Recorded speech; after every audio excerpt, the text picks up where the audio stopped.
She walked 2 days through a blizzard but with no boots, no food, and no hope. Just one reason to keep moving. She wasn't supposed to arrive broken. She was supposed to arrive in her good dress, carrying her mother's Bible, ready to begin again. Instead, a stranger found her dying in the snow.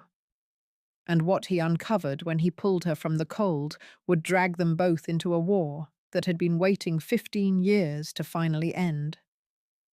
Welcome to a channel built for hearts that love deeply. Western stories where the land is harsh, the people are harder, and love. Love is the only thing worth fighting for. The lesson: running from danger takes survival. Turning around to face it, that takes courage. But choosing to trust again after being broken, that takes something rarer than both. Drop Sarah in the comments if you're already hooked. Share this with someone who needs a reminder that survival is just the beginning. Subscribe for stories that stay with you long after they end. Something was moving through the storm. It was a woman. Her dress, which had likely been a fine black thing once, was now just frozen, torn pieces hanging off her. Every step she took left a crimson stain in the snow, a grim reminder of the boots she'd lost somewhere miles ago. She stumbled to her knees, then fell to her hands, and finally gave herself over to the frozen ground that was fixing to take her. She didn't move again. The wind howled like it had won a prize. About 3 miles to the east, Colton Rivers cinched his coat up tight, his eyes scanning the vast, empty white. He was out looking for some cattle that had strayed south when the blizzard first hit. But what he saw wasn't a cow. It was a lump in the snow that his mind just refused to see as a person. Not until he got close enough to see the dark auburn hair, all frosted with ice against skin as pale as milk. Instinct took over before he even had a chance to think. He swung down from his horse, his boots making a crunching sound on the icy crust. The woman was face down, with one arm stretched out like she was reaching for something she couldn't quite get to. Colton knelt beside her and gently turned her over. He had a touch that had soothed countless spooked horses, but he'd never felt anything as fragile as this. Her face made the air catch in his throat. Ugly purple and yellow bruises colored her left cheek, the kind that don't come from a single fall but from days of cruelty. Her bottom lip was split wide open and swollen, but it was her throat that lit a cold fire deep in his gut. There were fingerprints as clear as if they'd been signed in ink. Somebody had tried to choke the life right out of this woman. And then her eyes opened as green as river stones, but filled with a fear so deep it was like she was looking right through him at some horror he couldn't imagine. She tried to say something. Her chapped lips moved, but no sound came out. Colton leaned in close. Her whisper was so faint it was like a ghost's breath against his ear. "Please, don't let him take me back." Without a second thought, he shrugged off his own heavy coat and wrapped her in its warmth. "Nobody is taking you anywhere. What's your name, ma'am?" She tried to tell him, but her teeth were chattering so hard it sounded like they might break. Her whole body was shaking with a chill that went clean to the bone. Colton knew there was no time for more questions. He lifted her into his arms. She weighed next to nothing, like the cold and the fear had just hollowed her out. He placed her gently across his saddle, then climbed up behind her, using one strong arm to hold her steady as he pointed his horse back toward town. The woman faded in and out on the long ride. At times, she would mumble words he couldn't quite make out. Other times, she'd go stiff as a board with pure terror, until the low rumble of his voice and the solid feel of his arm brought her back from whatever nightmare had grabbed hold of her. The lights of Silver Ridge finally appeared through the swirling snow, like a prayer being answered. Colton rode directly to Martha Keene's general store, because he knew her stove was the only one in town that burned hot enough to chase away a deathly chill. He pushed open the door and carried the woman inside without even knocking. Martha glanced up from her ledger books. Shock flashed across her weathered face, followed by pure, immediate purpose. With one sweep of her arm, she cleared the whole counter, sending papers scattering across the floorboards. Put her right here. I will go get some blankets. Doc Hensley is just next door. Go get him. But Philip Hensley was already stepping through the doorway that connected the two buildings, his medical bag in his hand. The old doctor had made it through 40 years of frontier doctoring by somehow knowing when he was needed before anyone had to call.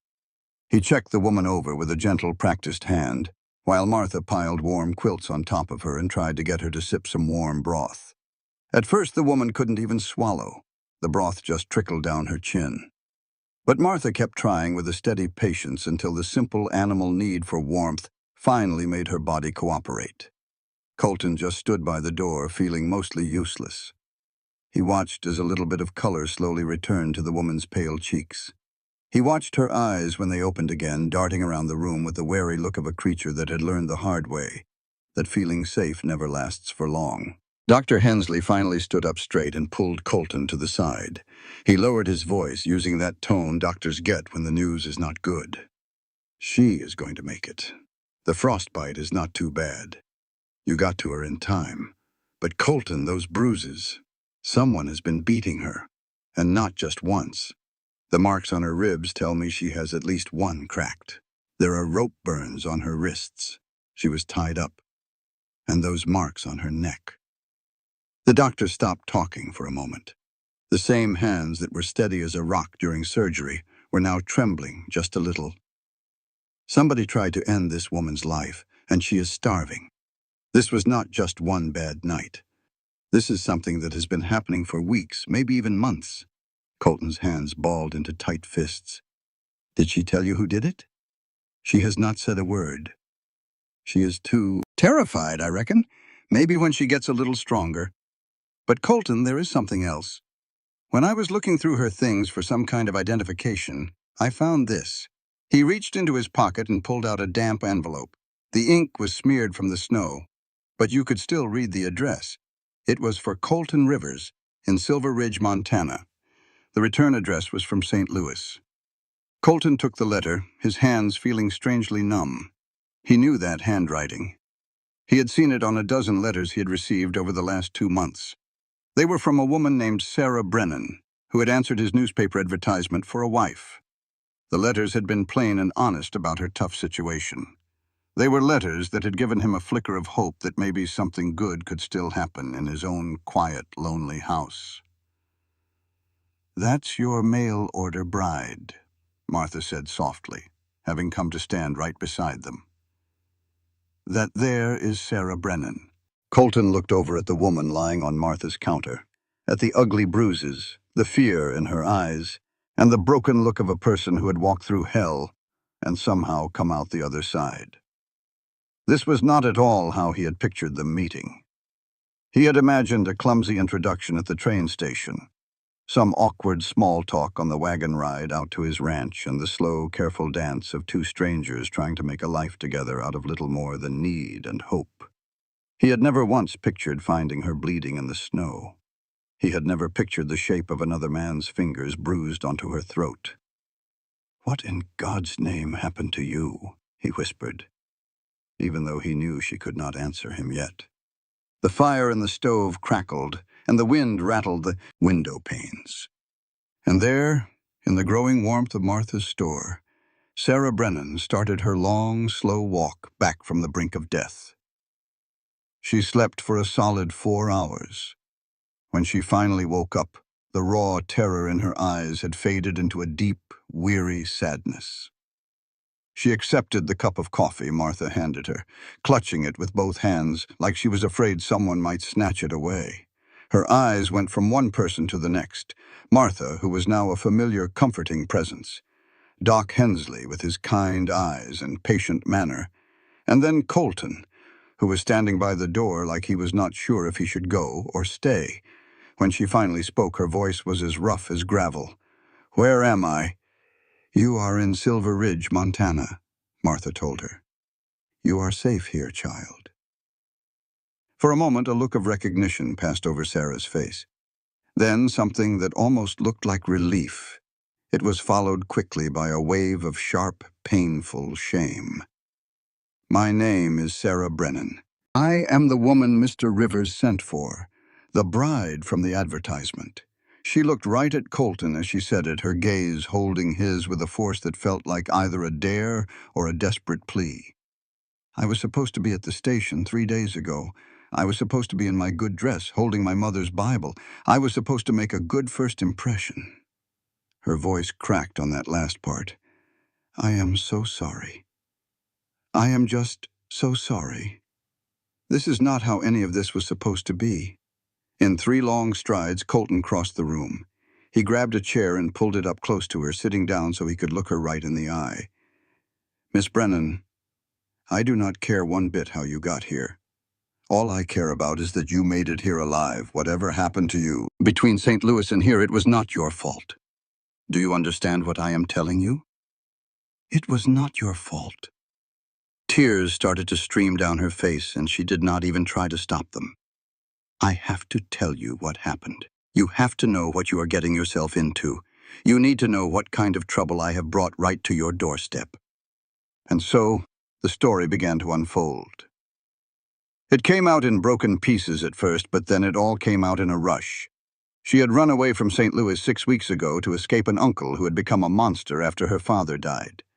This uncle, Lawrence Brennan, had taken over the family business and figured Sarah would just keep working for him for free, with no say, no rights, and no freedom at all.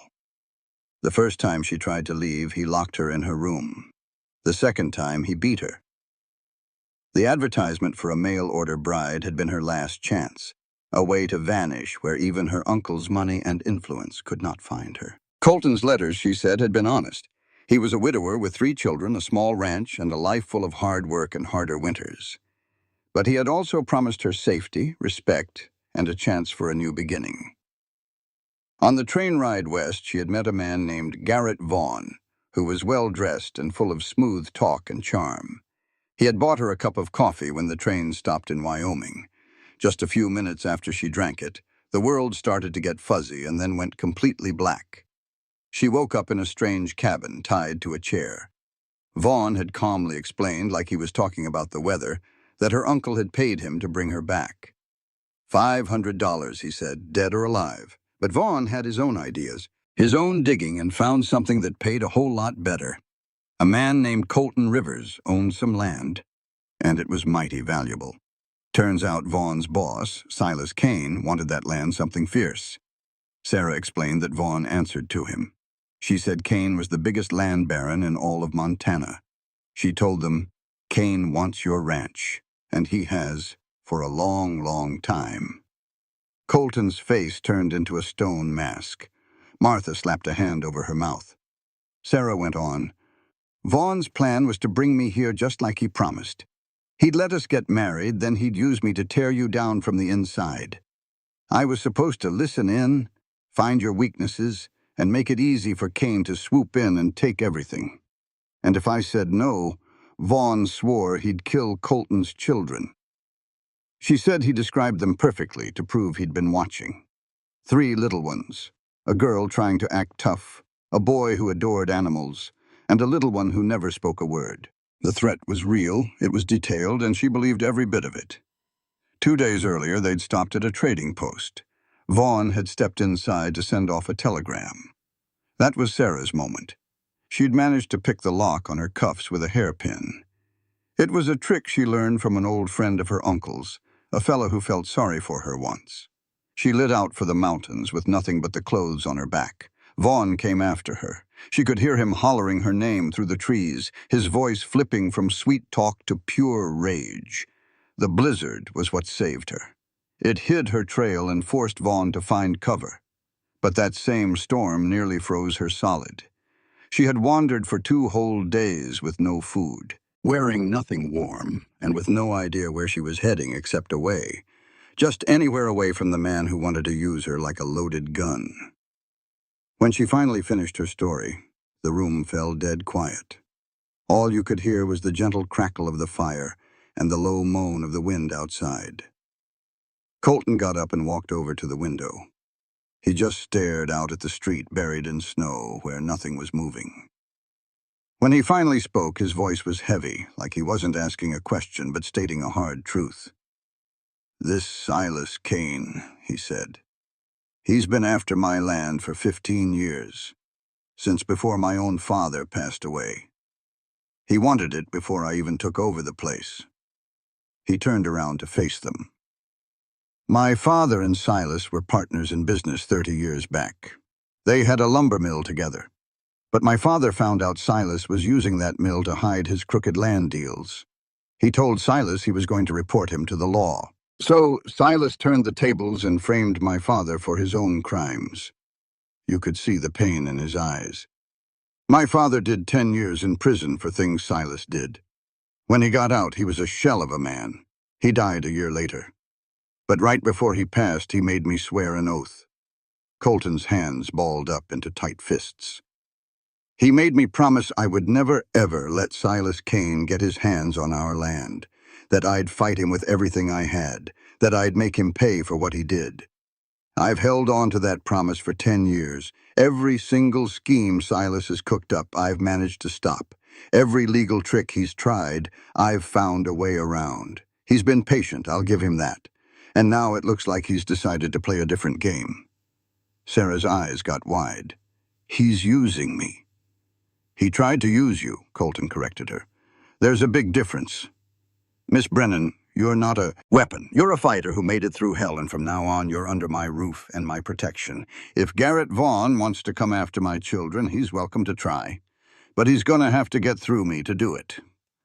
Doc Hensley cleared his throat. That's a fine thing to say, Colton. But Silas Kane has deep pockets, plenty of hired guns, and friends in high places. You're just one rancher with 3 kids to look after. What exactly is your plan to take him on? Colton looked right at Sarah. I mean, he really saw her. He looked past the bruises and the weariness, and saw the backbone she had. He saw the smarts in her eyes and the careful way she told her story, not leaving out a single detail that could help, putting it all in order even though she was shaken up. This was a woman who had managed the books for her uncle's business. A woman who knew her way around numbers and could sniff out a lie hidden in a ledger. I've got something Silas doesn't know about. I have 10 years' worth of proof. I have papers that show his illegal land grabs. I have written words from families he's ruined. I have bank statements that don't line up with what he claims. My father told me where to start looking before he died. I've been gathering it all, quiet and careful-like. I just need one last thing to make it all stick in a courtroom. I need Silas Kane's private ledger, the book where he writes down what he's really up to. And Miss Brennan, I have a feeling you're the only one who can help me get my hands on it. Sarah set her coffee cup down on the table. Her hands weren't shaking so much anymore. I know how to read financial records. I can spot when the numbers don't add up. I can follow a trail of money no matter how tangled it gets. That's what you're looking for, isn't it? Someone who can make heads or tails of Silas Kane's books. Someone who can turn all those figures into hard evidence. That's exactly what I need, he said. But Miss Brennan, I've got to be straight with you about something. When I put that ad in the paper for a bride, I wasn't just searching for a wife. I was looking for a woman with your exact skills, someone who could help me take down Silas Kane. That's the real reason I picked you out of all the ladies who wrote back. Your letter said you kept the books for your father's business. I needed somebody with that kind of know-how. His confession hung in the air between them, heavy as a stone dropping into a quiet pond. Martha made a little huffing sound of disapproval. Well, Colton Rivers, of all the unromantic ways to ask for a woman's hand. But Sarah wasn't even looking at Martha. Her eyes were fixed on Colton, and there was something like respect in them. So, you're telling me you used me on purpose? I needed you, he replied. There's a difference. But you're right, that advertisement wasn't the whole truth. And if you decide to help me, you'll be doing it with your eyes wide open. I'm not asking you to marry me. I'm asking you to work with me, to be my partner in taking down the man who destroyed my father and is now trying to ruin everything I have left. And if you say no, I'll pay for your ticket to anywhere you want to go. No strings attached, no hard feelings. But if you stay and we win this thing, I can give you a safe place to live, a home. And maybe, just maybe, if we're both up for it, We can see if there's something real between us. Not some deal we made, but a real choice. Sarah stood up. Her legs were still a bit wobbly, but her eyes were clear as a bell. She walked over to where Colton was standing and held out her hand. I'm done with running, Mr. Rivers. I'm done with being somebody's pawn. If you're giving me a chance to stand up and fight, to actually put a stop to the kind of men who have run my whole life, then I'll take it. Partners. They shook on it. His hand was warm and strong around hers. Her grip was steady, even with the slight tremor.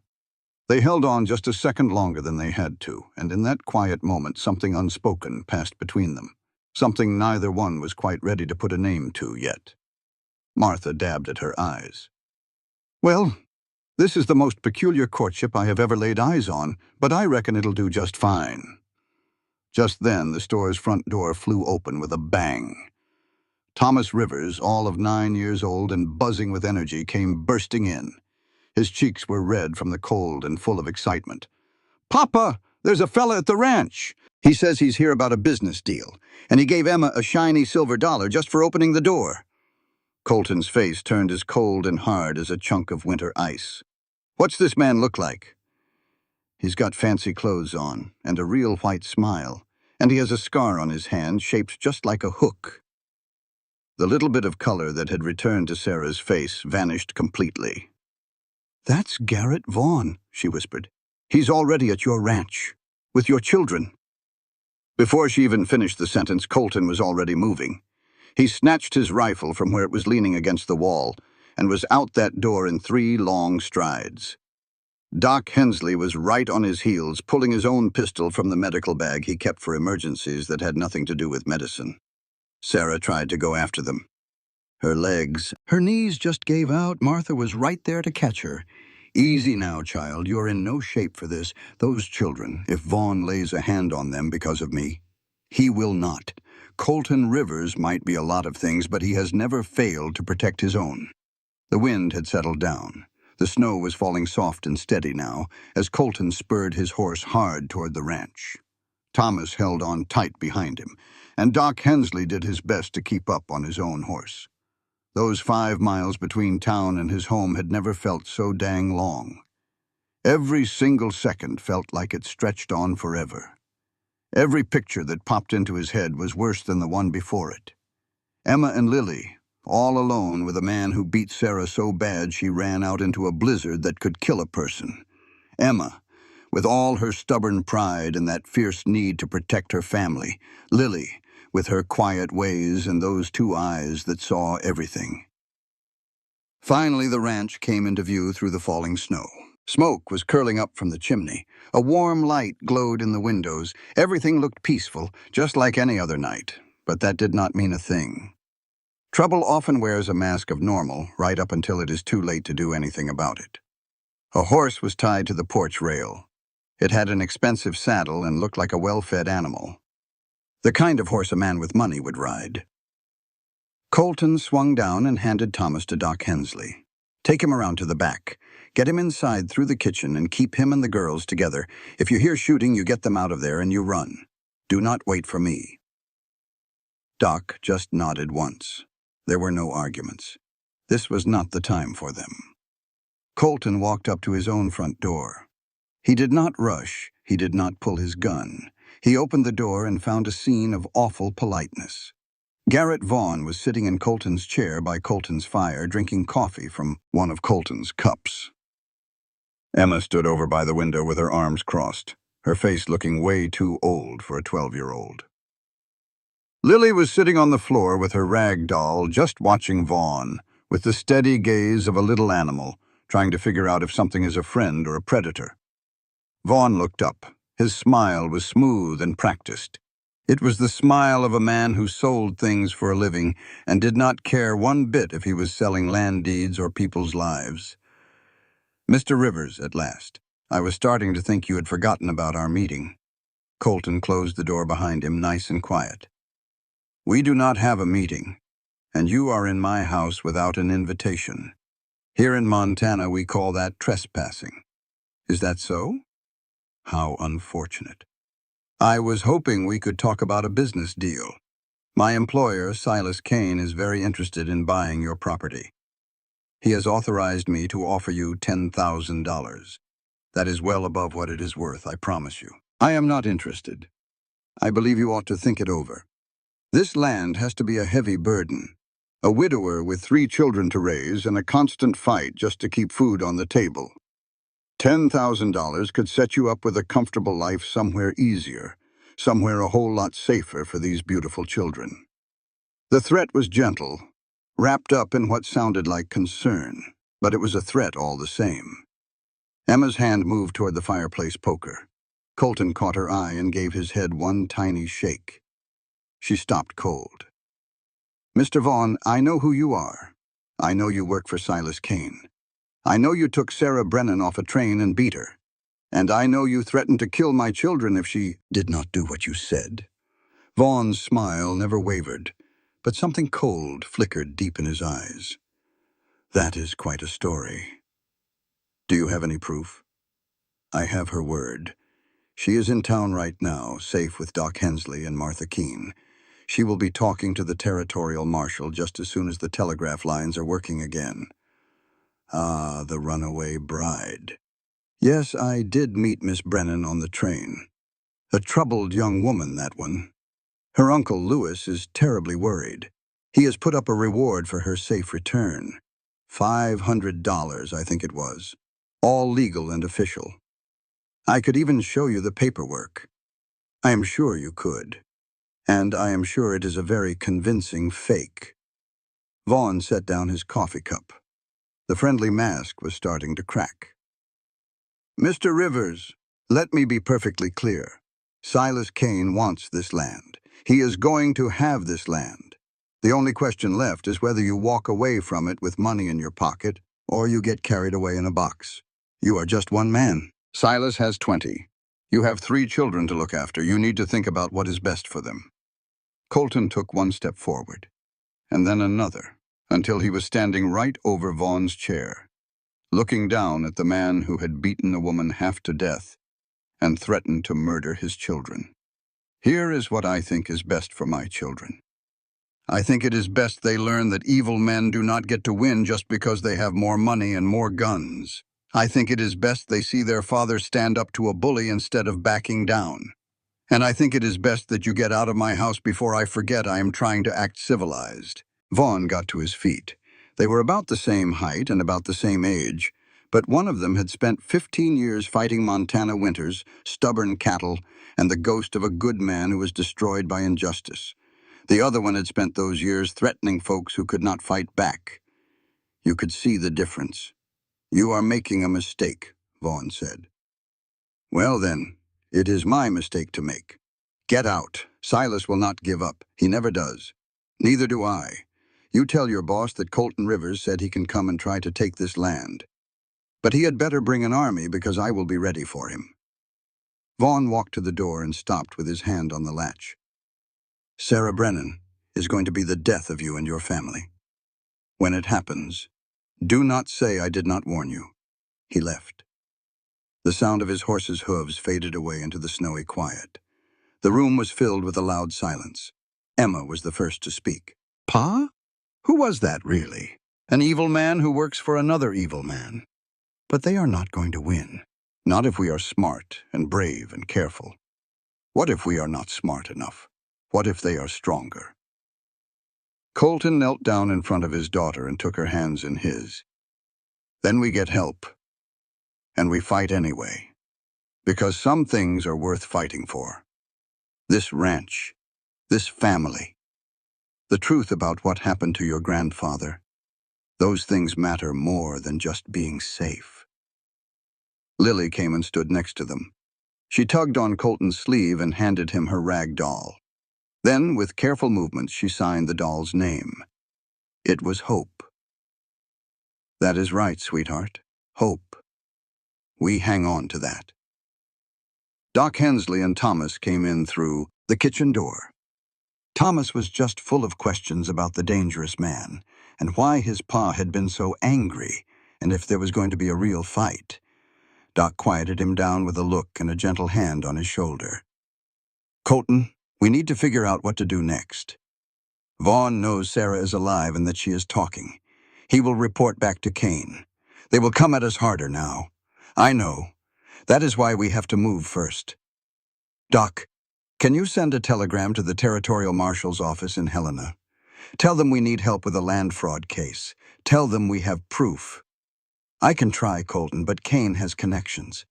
He has friends in the government. The marshal might not come. Or he might not get here in time. Then we will buy ourselves some time. Sarah said Kane keeps his own set of books. A personal ledger. That is what we need. The original record of every crooked deal he has ever made. With that, we will have proof that will stand up, even against Kane's fancy lawyers and the judges he has bought. How in the world do you plan on getting that? Colton looked toward town, toward the general store where Sarah was getting her strength back.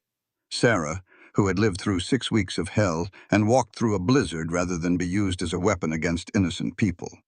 Sarah, who was brave and smart, and who deserved a whole lot better than to be a pawn in a war between two stubborn men. I am going to ask for help. Real help. No more tricks or trying to talk someone into something. Just a straight-up request between partners. He rode back to town through the snow, which felt like it was washing everything clean. The temperature was dropping. Another storm was building up on the horizon. But inside Martha's store there was warmth and light waiting, and a woman who had chosen to stand and fight instead of running and hiding. Sarah was sitting by the stove, all wrapped up in quilts, sipping some broth.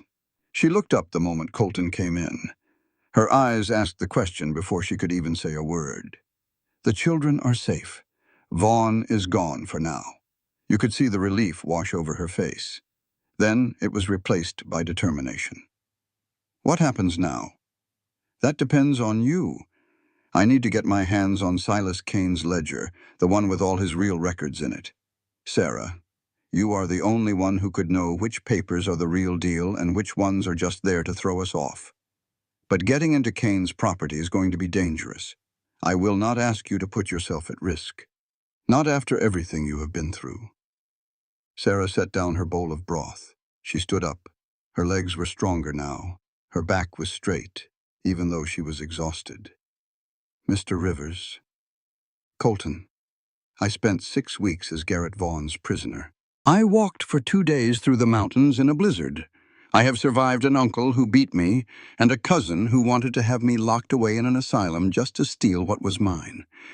I am done being somebody's victim. She walked over to where he was standing. If you are going after Silas Kane's records, then I'm coming with you. Not as your bride and not as your employee. I am coming as your partner, as someone who has just as much right to justice as you do. It could get you killed. Living scared is its own kind of dying. I choose this.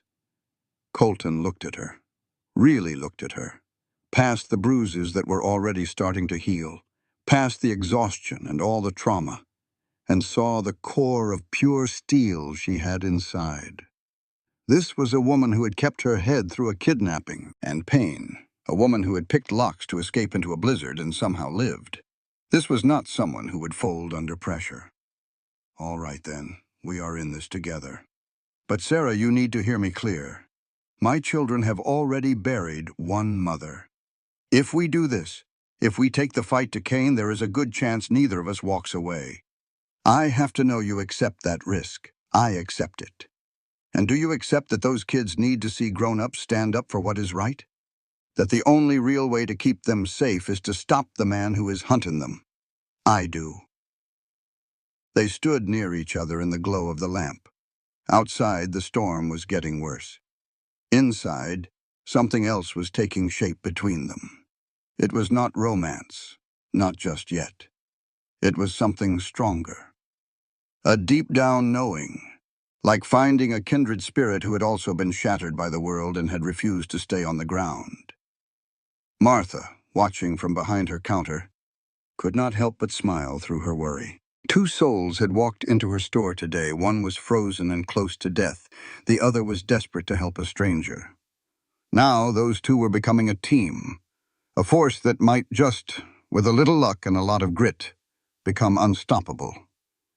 The snow kept falling. The wind howled. And in that warm circle of light, a pact was made. It would either save Silver Ridge or see it all go up in smoke. There was no in-between. There never is. The morning after Sarah agreed to the partnership, Colton took her out to his ranch. The sun came up cold and sharp over Montana. It was the kind of bright light that made the snow glitter like a field of broken glass and made you squint your eyes. Martha tagged along to make sure everything looked proper, because appearances still mattered, even when you were planning to take on a dangerous man. They rode in Colton's wagon, with Sarah bundled up in borrowed blankets. Martha filled the quiet, anxious air with town gossip. The ranch came into view over the last hill. It was a simple place, but looked after. The barn needed some new shingles, but it was standing strong. And the house had smoke puffing from the chimney. The fences were straight and tight, showing the work of a man who believed in doing a job right, even when nobody was looking. Sarah took it all in with the sharp eye of someone who had learned the hard way about the difference between how things look and how they are. This was a real working ranch, worn but honest.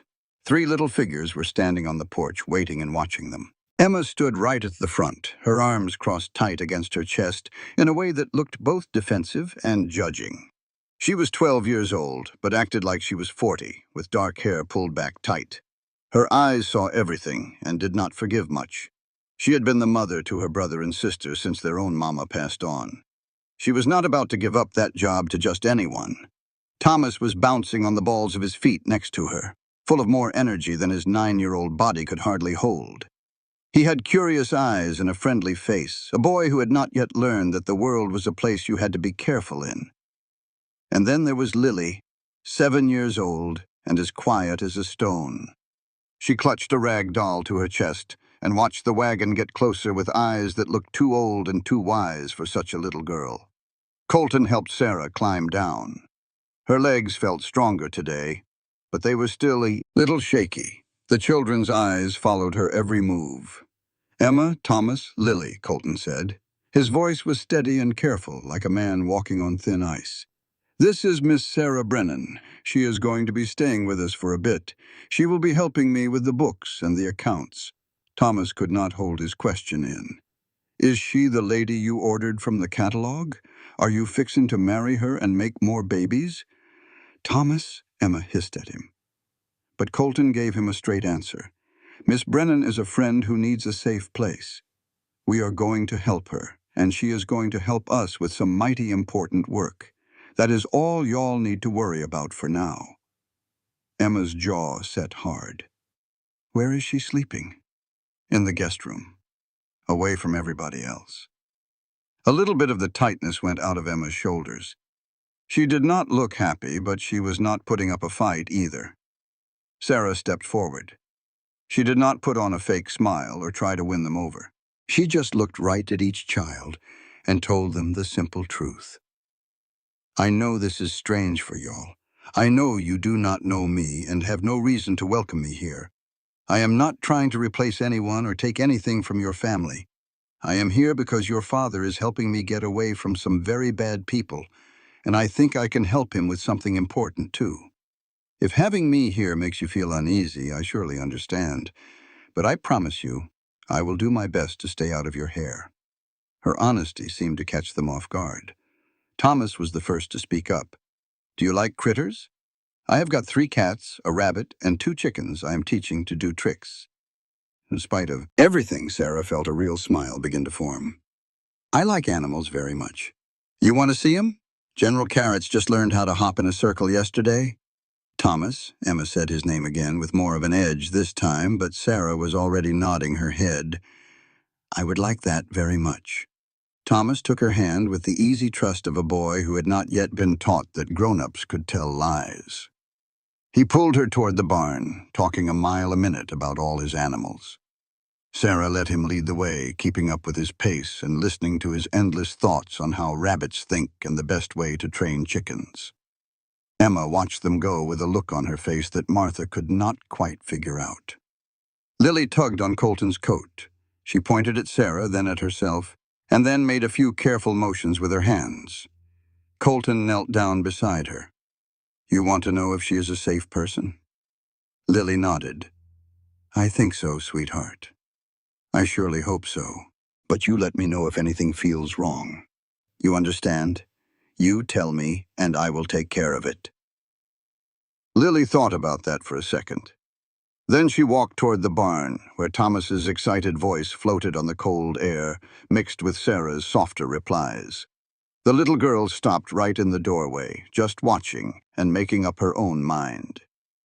Inside the barn, Thomas had Sarah sitting on an overturned bucket and was formally introducing her to his animals, one after the other. The cats accepted the attention with the usual cat-like attitude. General Carrots, the rabbit, sniffed at Sarah's boots with a twitching nose. The chickens, who were named Sergeant Pepper and Corporal Salt for reasons Thomas could not really explain, pecked at some grain he had scattered on the ground. They are supposed to salute, Thomas said with a sigh. I have been working on it for 3 weeks, but all they do is eat and make messes. Maybe chickens just show respect in a different way than soldiers do. Thomas's face lit up. You think so? I do. Look at how they come right to you when you call. That is trust. And trust is better than a salute any day. The boy was beaming. Then he asked, with the kind of bluntness only a child can have, Did somebody hurt you? You have got bruises on your face. Sarah's hand drifted up to her cheek. The marks were getting better, but you could still see them. Yes, someone did hurt me. That is why I had to leave my old place and come here. Pa said we are supposed to help folks who are hurt, even when it is not easy. Your pa is a good man, I know, but he is sad a lot ever since Ma died. Do you think you might make him not so sad? The question hung in the air, heavy and unexpected. Sarah did not know what to say. Lily appeared in the doorway then. She walked right over to where Sarah was sitting, and very carefully, she placed her rag doll right in Sarah's lap. Then she just stood there waiting. Sarah knew right away this was a kind of test. She picked up the doll with gentle hands. What is her name? Lily took a little chalkboard out of her pocket and wrote in neat letters, Hope, Hope. That is a truly beautiful name. The little girl looked at Sarah's face for a long, quiet moment. Then she took her doll back, tucked it under her arm, and held out her other hand. Sarah took it. The small fingers closed around hers with a surprising amount of strength. Thomas grinned. Lily likes you. She does not like most folks. I am honored, Sarah said, and she meant every word of it. They walked back toward the house all together, the 3 of them. Emma watched them from the porch, and the look on her face was maybe, just maybe, the start of something that was not anger. The days that came after settled into a quiet routine. Sarah made the guest room her own. It was a small room with a simple bed and a window that looked out at the mountains. She spent her mornings sorting through Colton's messy stacks of paperwork. In the afternoons, she would help Martha in town, and in the evenings, she would sit with the children while Colton took care of the ranch chores that never seemed to be done. She started to learn their ways. Emma was up before the sun to get breakfast started, moving around the kitchen like she'd been doing it her whole life. Thomas would feed his animals and carry on conversations with them, as if they were people who just chose not to talk back.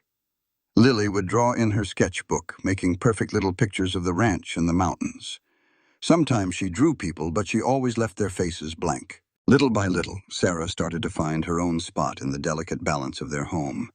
She never tried to be their mother. Emma already had that job locked down with a fierce protectiveness.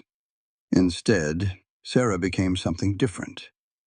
She was a quiet presence, someone who would listen, someone who shared their space but never asked for anything.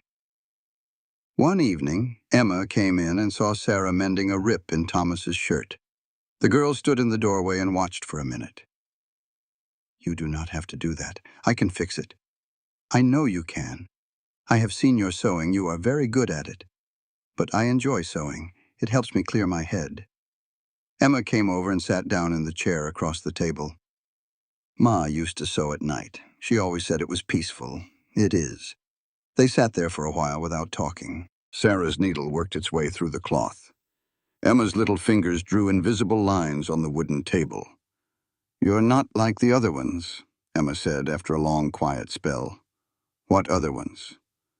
The other women Pa brought to meet us. There were 2 of them before you. Neither one stayed more than a week. They said we were too much trouble, said the ranch was too much hard work, and that Pa was too sad. Sarah just kept on sewing. I'm not here because I was looking for something easy. Then why are you here? The little girl asked. Because I'm sick of running, because I want to help stop bad men from hurting good people, and because your father gave me the truth instead of a bunch of pretty lies. That means a lot more to me than easy. Emma thought that over for a minute. Ma used to say something like that the truth was worth more than being comfortable. Your mother sounds like she was a very smart woman. She was, Emma said, right up until she died. The bitterness in her voice was sharp enough to cut you. Sarah put her sewing down. Tell me about her. Why? So you can try to act just like she did? No, Sarah said gently. So I know who I'm not trying to take the place of. That answer seemed to catch Emma off guard. The little girl's stiff shoulders relaxed just a tiny bit. She was brave, and she was kind, and she never once complained, even when things got real hard. She just made everything feel better by being around. And then, one day she was gone, and nothing has been better since. I'm so sorry. Everybody's sorry, Emma shot back. Sorry doesn't bring her back. No, it surely doesn't. But Emma, can I tell you something? The girl just gave a tired little nod. I lost my own mother too when I was 17, and for the longest time I was just plain mad that everyone else got to keep on living their lives when she was gone. It felt so wrong, so unfair. But then I figured something out. She didn't die just to make me angry. She passed on because sometimes awful things just plain happen. Being mad at the whole world for it was like being mad at a storm for raining. It's just what it does. The real question is what you decide to do with the time you've got left. Emma's eyes were shining with unshed tears. What did you do? I kept on living, and I learned all the things she was good at so a piece of her could live on through me. After a while, I figured out that missing someone with all your heart and being happy again are not 2 different roads. You can walk them both at the same time. A single tear slipped down Emma's cheek, and she swiped it away like it had offended her. I don't know how to do that. You will, just give it some time. That evening, Emma didn't slam her door. She just closed it gently. And the next morning, when Sarah came down for breakfast, a fresh cup of coffee was sitting at her spot, made just how she liked it. Emma never said a word. She did not have to. That coffee said everything that needed saying. While Sarah was mending fences with the children, she and Colton spent their evenings plotting how to take down Silas Kane's whole operation. The dining room table turned into their own war room. Financial papers were spread out over every last inch of wood. Ledgers and receipts and property deeds piled up into a mountain of proof that needed sorting. Sarah got to work with a quiet intensity, the kind that comes from years of straightening out tangled accounts. Her fingers followed the long columns of figures. Her mind started seeing the trails that Colton had overlooked. Right here, she said late one night, her finger resting on a group of property transfers. These signatures are fakes. Look at the capital T in the county clerk's name. It's slanted a different way on each and every paper. Somebody was trying to copy Thomas Whitmore's signature, but they clearly did not have a good example to work from. Colton leaned in over her shoulder to get a better look, so close she could smell the leather and campfire smoke and the crisp, cold air that seemed to follow him around. Is that enough to prove it in court? Maybe. But a slick lawyer could just call it inconsistent handwriting. We need to find the source. We need Silas Kane's main ledger. That is where he would keep the true records, the ones that spell out exactly what he paid for phony documents and who he paid to do it. That ledger is at his estate about 20 miles north. He keeps it under lock and key in his study. Then we have to get ourselves into that study. Sarah, that place is guarded. He has got armed men walking the grounds, and he knows good and well I am his enemy. There is not a chance in the world I could get anywhere near it. She turned in her chair to look right at him. In the soft lamplight, their faces were just a few inches apart. But he does not know me. Not really. Garrett Vaughn thinks I am just some scared woman who ran off. What if I show up at Silas's doorstep and tell him I need protection from you? He would eat that up. Turning your own bride against you. Absolutely not. It is the only way to do this, Colton. It is far too dangerous. Everything about this is dangerous, but this gives us a real chance. They went back and forth deep into the night. Martha, who was in the kitchen supposedly washing dishes but was actually listening to every word, finally stepped in. She is right, Colton. It is the smartest move we have got. Sarah goes over to Kane's place in broad daylight, saying she needs a safe place to stay. While Kane is busy gloating about his win, she finds that study and takes pictures of the important pages. And for when Kane figures out she is lying, well, that is why you will be posted up nearby with enough good men to pull her out of there if things go sideways. Colton took a long, hard look at Sarah, really seeing her, not just as the woman who had stumbled into his life 3 weeks ago, but as the partner who had risen up strong and smart and steady. I do not like this, I know. But Colton, I have been afraid my entire life. I am done with that. Let me do this. Let me be the brave one for once. His hand found hers across the table, his rough fingers lacing through hers. You are already the bravest person I have ever known. Their eyes locked. The moment held on for a beat too long, almost turning into something more. Then Thomas's small voice called down from upstairs about a bad dream, and the spell was broken. But something had changed between them. It felt like the start of something that neither of them was quite ready to put a name to yet. 3 days later, Sarah stood in front of the mirror in the room she was borrowing, preparing for the most dangerous performance of her life. She had on her plainest dress, her hair was tied back simply, and she had made herself look helpless and desperate. She was everything Silas Kane would expect to see in a woman running from Colton Rivers. Downstairs, Colton was waiting with a wagon. Doc Hensley and 3 men they could trust from town were to follow a good ways behind, ready to step in if they were needed. Emma appeared in the doorway to Sarah's room. Are you really going to his house? To Silas Kane's? Sarah turned around. Yes. Pa says it is dangerous. It is. Then why are you doing it? Sarah knelt down so she and Emma were looking at each other eye to eye.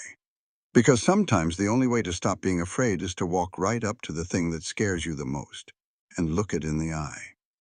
Emma's little jaw was set, firm. If he hurts you, I will deal with him myself. The raw protectiveness in that little girl's voice put a lump in Sarah's throat. Thank you, Emma, but that will not be necessary. I will be careful, and your father will be watching close by. You had better come back. Thomas likes you, and Lily drew a picture of you in her sketchbook. She only draws the people she wants to keep around. I will come back, I promise. She prayed it was a promise she could keep. The Kane estate looked like it was from a whole other world, rising up out of the snow. It was 3 stories of fancy imported stone and windows made of expensive glass. Big columns stood on either side of the entrance. The gardens alone must have cost a king's ransom to keep alive in the harsh Montana weather. This was the kind of wealth that made Colton's humble ranch look like a sharecropper's cabin. Sarah walked up to the massive front door, on legs that felt like they might give out. She forced them to hold steady. She knocked. A servant opened the door and looked her up and down with the kind of sneer the very wealthy save for the very desperate. Tradesmen's entrance is around back. I'm not a tradesman. I need to speak with Mr. Kane. My name is Sarah Brennan. He will want to see me. The servant's face changed. He recognized the name. He left her standing there in the biting cold while he went to check with someone deeper inside the house. When he came back, his whole attitude had changed. This way, miss. Mr. Kane will see you right away. The inside of the house was just as grand as the outside suggested. Thick carpets silenced her footsteps. Oil paintings hung on the walls, and the furniture spoke of money so old it did not have to announce itself anymore. Sarah was led down hallways that felt like they were built just to make a person feel small and out of place. Silas Kane was waiting for her in a library so large it could have held all the books from Silver Ridge's little lending room 3 times over. He was standing by the fireplace, a man of about 60 with silver hair and the sort of handsome face that was made for portraits. He had sharp, calculating eyes that did not miss a single thing. "Miss Brennan, what an unforeseen pleasure. I was under the impression you had thrown your lot in with Colton Rivers." Sarah let the tears come. It was not difficult. She had a lifetime of practice crying on demand. I was confused and I was scared. But Mr. Rivers is not the man I thought he was. He is obsessed with ruining you. It is all he talks about day and night. His intensity. It frightens me. I had to get away. Silas watched her, and she could feel him trying to sort the truth from the lies, trying to decide if she was for real or just putting on a show. "My associate, Garrett Vaughn, mentioned you were quite set on getting to Rivers. What changed?" "I did not realize what I was walking into. I thought I was heading to a peaceful ranch, to a new beginning. Instead, I found a man completely eaten up with revenge. He has papers and documents spread all over the place talking about bringing you down, about destroying your business. I just wanted a quiet life, not to be in the middle of a war. And so you came to me. I have nowhere else to turn. My uncle wants me back in St. Louis. Colton Rivers wants to use me like a pawn in his game against you. I just want to be left in peace." Silas poured some brandy from a crystal bottle and offered her a glass. She took it but did not take a sip. She could not risk her mind being even a little bit cloudy. "Come, sit down. Tell me everything Colton Rivers has been planning." They spoke for an hour. Sarah fed him a careful recipe of truths mixed with lies that were designed to sound believable. Yes, Colton had papers. Yes, he was building a case against him. No, she did not know all the specifics because he did not trust her with that kind of information. Yes, she believed he was planning on getting in touch with the territorial marshal. Silas took it all in with the laser focus of a man who had built an entire empire by always knowing more than his rivals. At last, he stood up. "You must be exhausted. My housekeeper will get a room ready for you. Get some rest. We will talk more tomorrow about what is to be done with you." The subtle threat in that last sentence was as clear as glass. Sarah was taken to a bedroom on the 2nd floor. It was luxurious, comfortable, and the door was most definitely locked from the outside after the servant left. She waited until the house was completely dark. Then she picked the lock with a hairpin, a handy skill that had saved her skin more than once before. The hallway beyond her door was empty and silent. She moved through the deep shadows, counting doorways, trying to recall the map Colton had drawn for her from his memories of visiting this house as a boy with his father. The study was supposed to be on the 1st floor in the west wing, just past the library. She went down the main staircase, one slow, careful step at a time, freezing in place whenever a floorboard creaked. She would wait, listening, and only move again when the silence stretched out long enough to feel safe. The study door was locked. She went to work on this one, too. She stepped into the room. Moonlight streamed through the tall windows, lighting up a space filled with a rich man's comforts. There was a huge desk, some deep leather chairs, and a wall safe tucked right behind a portrait of a woman with the kindest eyes. Sarah walked over to it and took a look at the lock. It was a combination dial that needed 4 numbers.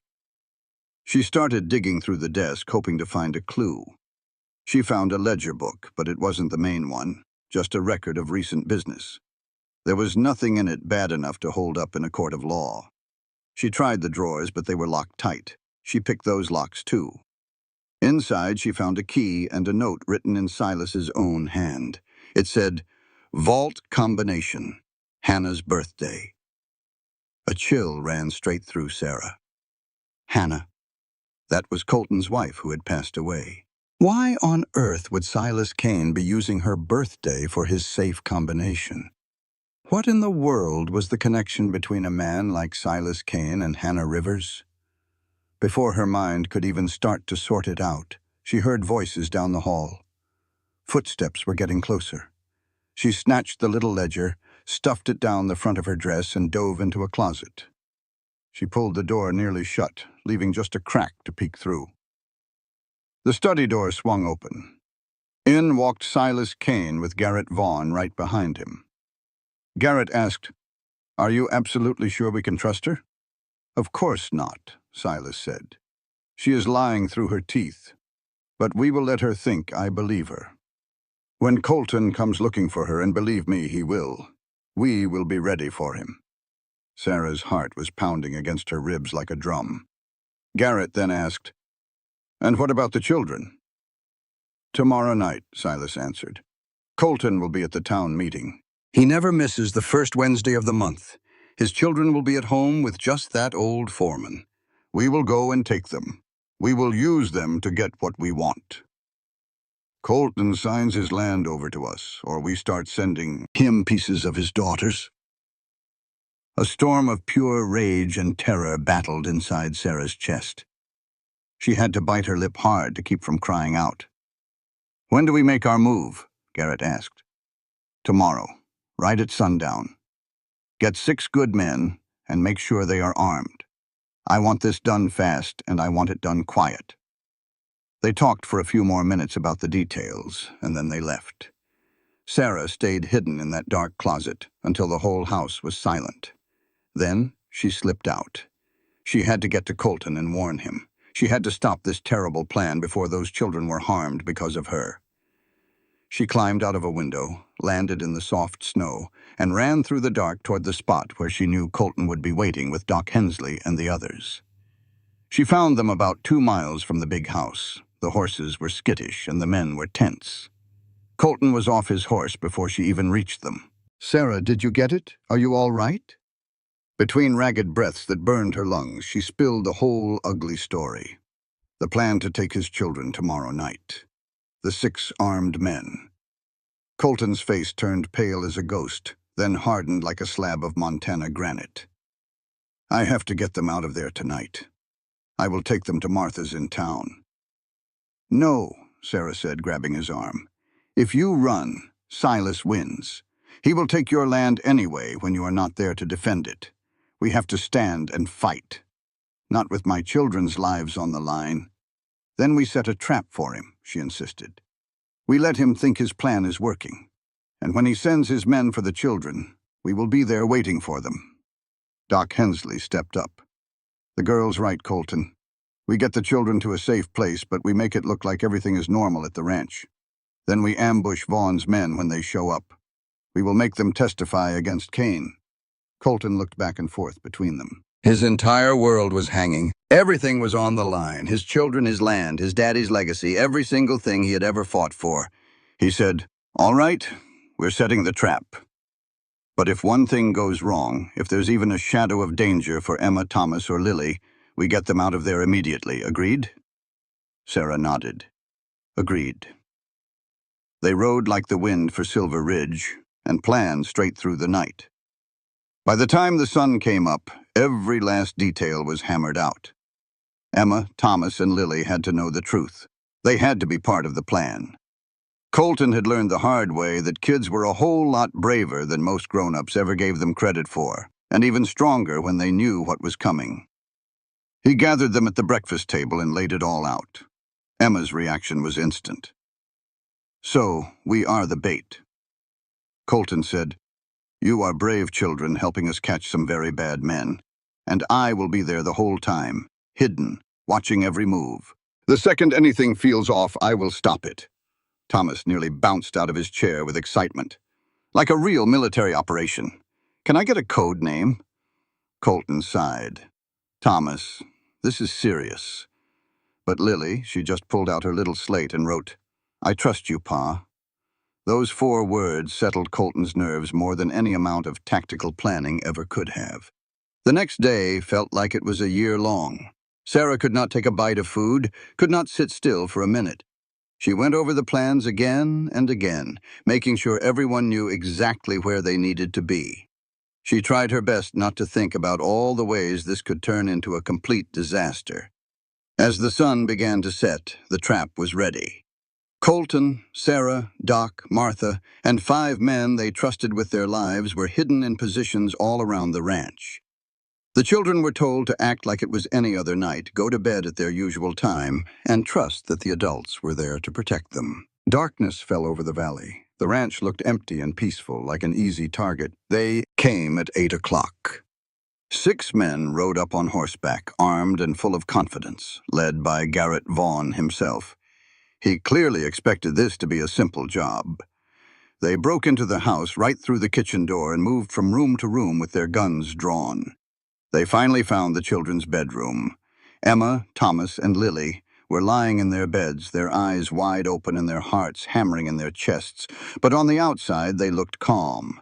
Garrett cracked a nasty smile. "Got 'em, let's go." Suddenly, every light in the house blazed to life. Colton stood in the doorway holding a rifle, with Sarah right beside him holding his revolver. Doc and the other men blocked every single way out.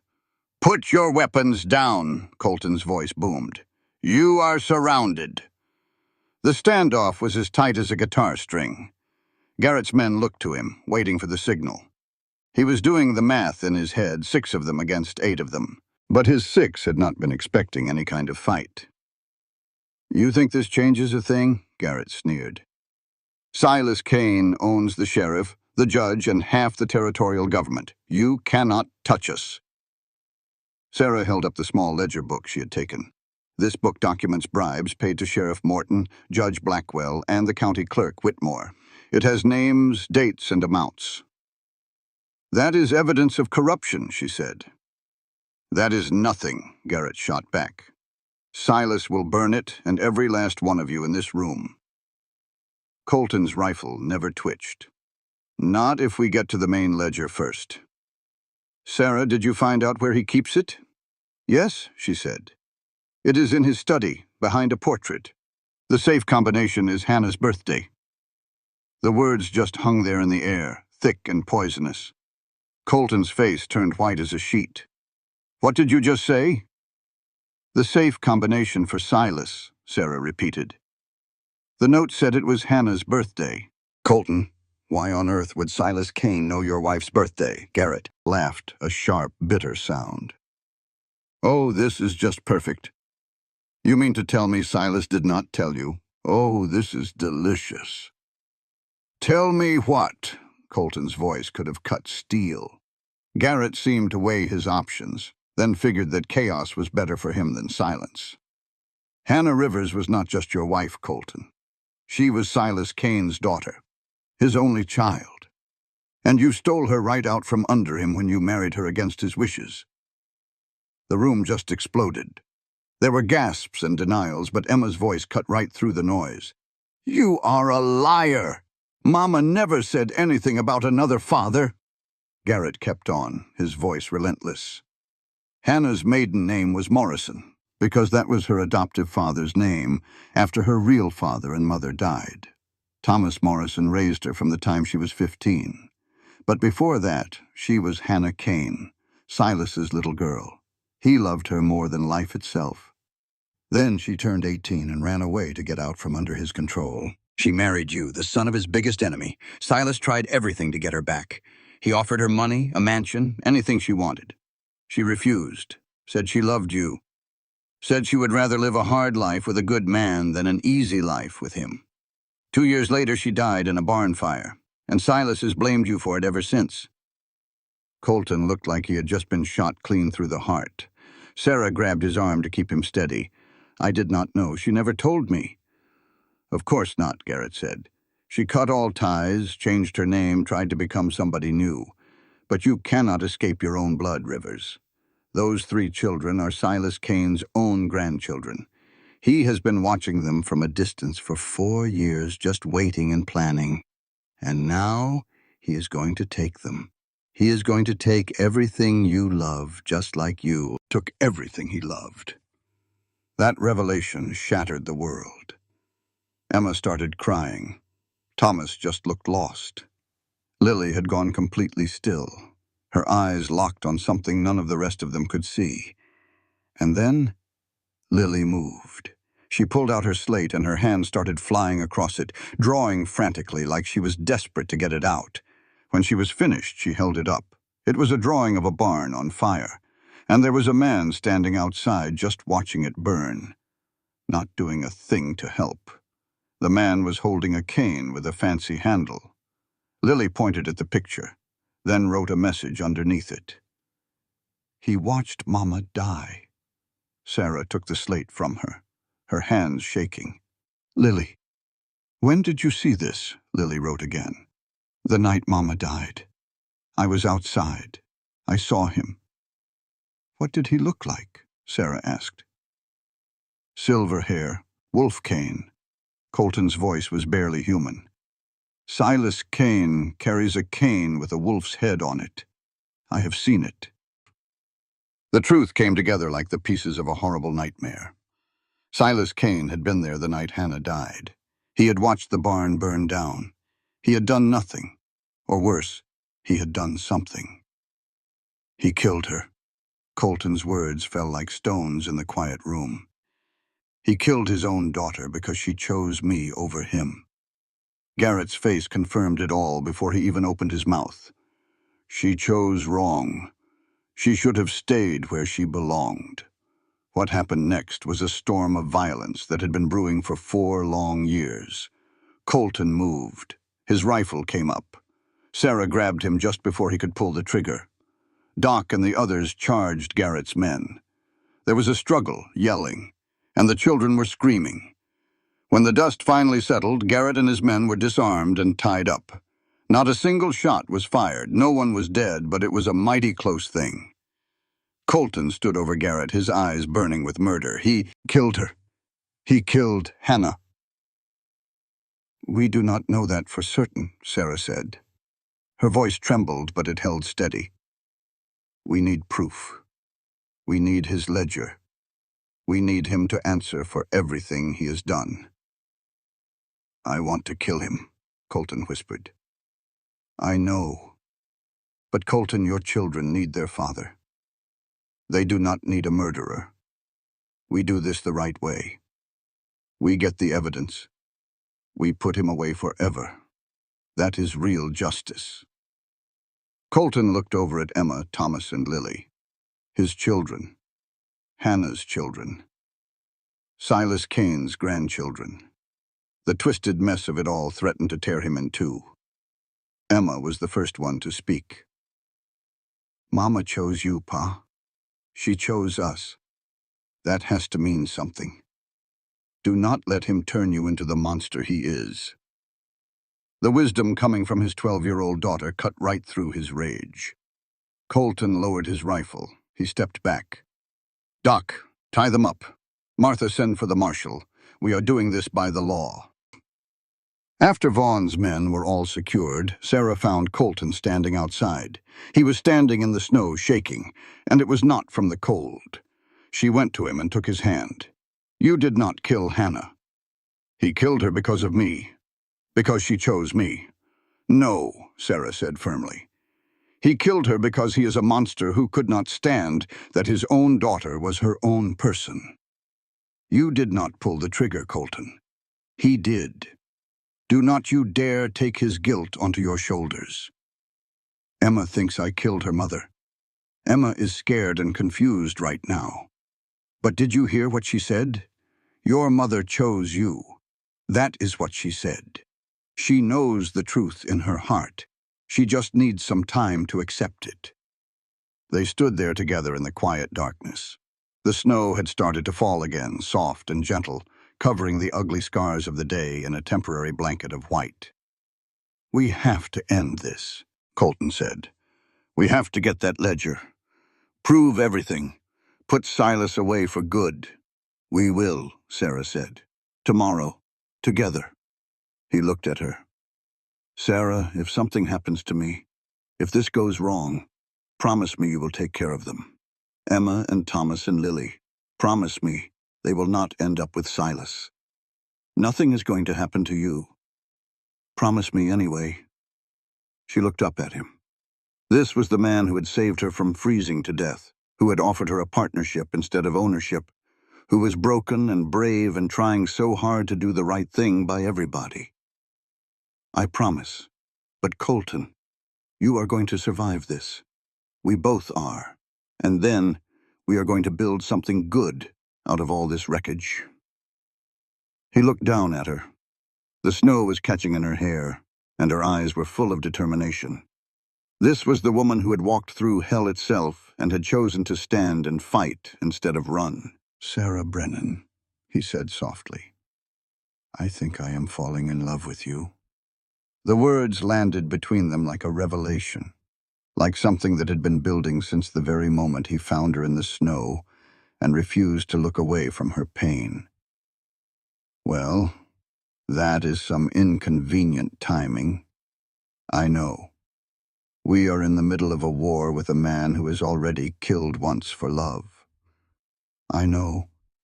And we might die tomorrow trying to rob him. I know." She stepped in closer, rose up on her toes, and kissed him. It was brief and fierce, a promise and a prayer all rolled into one. "Then let us make sure we survive," she said. "Because, Colton Rivers, I think I am falling in love with you too." They held each other in the falling snow while inside the ranch house, 3 children who had lost one mother watched them and wondered if maybe, just possibly, they might be getting a new one. Feels something like a family once more. Tomorrow they would have to face Silas Kane. They would be risking it all on one desperate plan to show everyone his crimes and finally end his terrible hold on the valley. They would either succeed or they would die in the attempt. But for tonight, right in this moment, they had each other. And sometimes, that was more than enough. The plan came together over the next 3 days, while the whole town of Silver Ridge seemed to be holding its breath, just waiting to see what Silas Kane would do next. In the back room of Martha's place, surrounded by stacks of ledgers and maps and all the evidence they had gathered over a decade, Colton and Sarah worked. They had the sharp focus of soldiers right before a big battle. Doc Hensley would come and go, bringing them news from town. Martha kept them fed and stood guard at the door. Slowly, bit by bit, a solid strategy began to form out of all the chaos. Sarah would go to Kane's estate all by herself. She would show up pretending to be a woman betrayed by Colton Rivers, looking for protection from the very man she had traveled all the way to Montana to marry. It was a risky story, and a thin one at that. Kane was no fool, but Sarah had one thing going for her that Colton did not. She was a stranger, and nobody knew her. And with the marks from the beating still visible on her skin, she carried a truth with her that no amount of play acting could ever fake. The real trick would be getting her out of there before Kane figured out she was not who she claimed to be. On the 4th day, as the sun came up pale and cold over the mountains, Sarah got ready to leave. She put on the same clothes she had been wearing when Colton found her, now all cleaned and mended by Martha's careful hands. The bruises on her face had faded from a dark purple to a sickly yellow, but they were still there, plain as day, telling their own tale. She looked exactly like what she was pretending to be, a woman running from one dangerous man and desperate enough to put her trust in another. Colton watched her get ready with a tight knot forming in his chest, a feeling he had not had in 4 long years. Not since Hannah had ridden out to help a neighbor whose wife was having a hard time with childbirth. She had not come home until well after dark, and he had spent all those hours in a pure agony of what-ifs that had nothing to do with common sense and everything to do with love. He pushed that feeling down. There was no place for it right now. Not when every single thing depended on cold thinking and even colder nerve. "Remember," he said for the 3rd time that morning, "you are looking for his study. The safe will be hidden behind a painting or a bookshelf. Kane is predictable like that. Men like him always hide their secrets right out in the open, thinking they are so clever nobody will ever spot them. I remember, find the study, find the safe, get the ledger, and get out. And if something goes wrong, then I figure it out as I go. Colton, we have been over and over this. I know the risks. Knowing about them and living through them are 2 different things. Sarah turned to look him square in the eye. In the pale morning light, her eyes looked very green and very clear. I survived 6 weeks with Garrett Vaughn. I survived a blizzard that should have been the end of me. I can certainly survive one afternoon in Silas Kane's house. Hannah could not. The words just fell out between them, heavy as stones dropped into a quiet pond. Colton had not meant to say them. He had not meant to give a voice to the fear that had been chewing at him since the moment they came up with this plan. But there they were, honest and awful. Sarah did not flinch. I am not Hannah, and this is not 4 years ago. This is now. This is us, and we have something that your wife did not have. What is that? We have each other. You will be facing Kane alone if you even get to see him. I will not be alone. You will be out there watching. You will come if I need you. That makes all the difference in the world. She was right. Colton knew she was right. But that knowledge did not do a thing to lighten the heavy weight in his chest as he watched her climb up into the wagon Doc Hensley had gotten ready. It was a hired wagon, plain and ordinary, the kind any desperate woman might have found to make the journey to the one man in the Montana Territory who might offer her protection from an angry man she was trying to escape. The wagon pulled away. Sarah did not look back. Colton just stood there in the cold morning air and felt the distance growing between them like a rope being stretched tight. Then he turned to his horse, which was already saddled and waiting. He would give her a 2-hour head start. Then he would follow. It would be him and Doc and 3 other men from town who had their own reasons to settle a score with Silas Kane. They would not go right up to the estate, but they would be close by. Close enough to see. Close enough to make a move. Close enough, he prayed, to stop the worst from happening. The Kane estate sat like a grand monument to stolen wealth, about 20 miles north of Silver Ridge. It was 3 stories of imported stone and glass, surrounded by fancy grounds that someone had tried and failed to keep clear of the winter's touch. The horses were kept in stables that were bigger than the homes most ranchers lived in.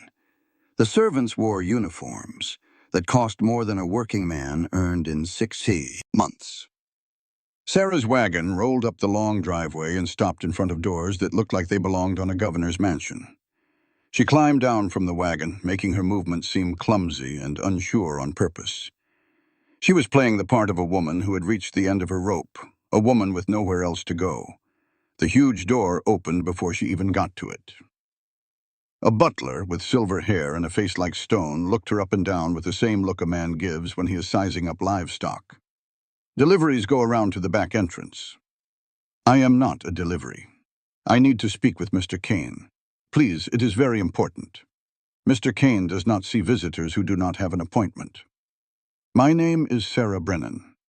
I am from St. Louis. I have a feeling he will want to see me. Something in the butler's expression changed, a flicker of recognition. He had been told to keep an eye out for that name.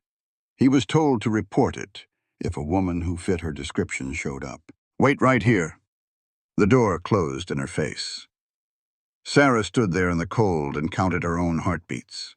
She counted 73 of them before the door opened again. This time, it was Silas Kane himself standing in the doorway. He was not what Sarah had imagined. In her mind, she had pictured him as some kind of monster. But the man standing in front of her looked more like somebody's friendly grandfather. He had silver hair combed neatly back from a face that had lines from age, but not from being mean.